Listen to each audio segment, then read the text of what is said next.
এমনও শুনেছি যে ইসলামী ফাউন্ডেশনের যে ডিজি তিনি তার সেখানে কর্মকর্তা কর্মচারীদেরকে বলছেন তোমরা রোগন না হলে তোমাদের চাকরি থাকবে না।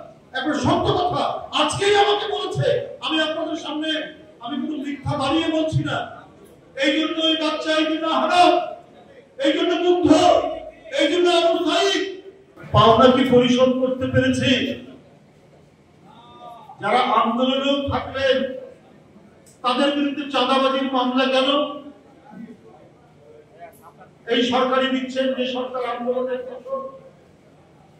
হচ্ছে তো চাঁদাবাজি হচ্ছে, দখলবাজি হচ্ছে,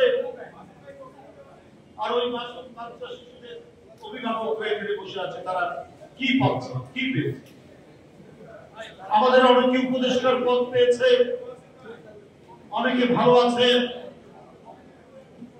তাহলে কি আবার নতুন করে নতুন আঙ্গিকে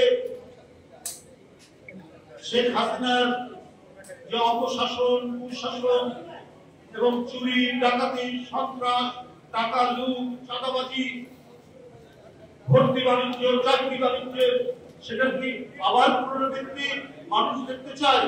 এই জন্য এত প্রায় ১৫০০-এর উপর এই শিশুরা, এই কিশোররা, এই তরুণরা, এই শ্রমিকরা, এই রিক্সাওয়ালা জীবন দিল।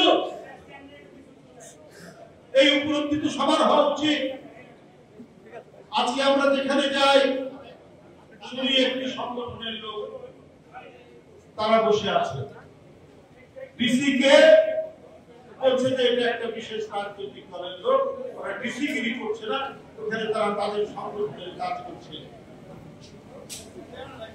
আমি এমনও শুনেছি যে ইসলামী ফাউন্ডেশনের যে ডিজি তিনি তার সেখানে কর্মকর্তা কর্মচারীদেরকে বলছেন তোমরা রোগন না হলে তোমাদের চাকরি থাকবে না। এখন সত্য কথা আজকেই আমাকে বলেছে, আমি আপনাদের সামনে আমি কোনো মিথ্যা বানিয়ে বলছি না। এই জন্য এই বাচ্চা, এই জন্য হারাম, এই জন্য মুগ্ধ, এই জন্য আবু সাইদ শেখ হাসিনার পুলিশের বুলেটের কাছে নিজের শাকের বোতাম খুলে দিয়ে দাঁড়িয়ে যাবে গণতন্ত্রের মুক্তির জন্য।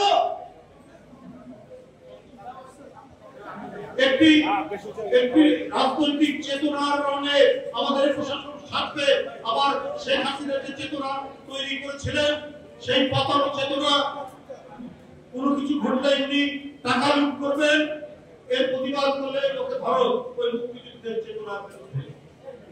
আবার নতুন করে আবার অন্য চেতনা আমরা দেখছি ধর্মের নামে, যে রোকন না হলে দলে সে চাকরি করতে পারবে না।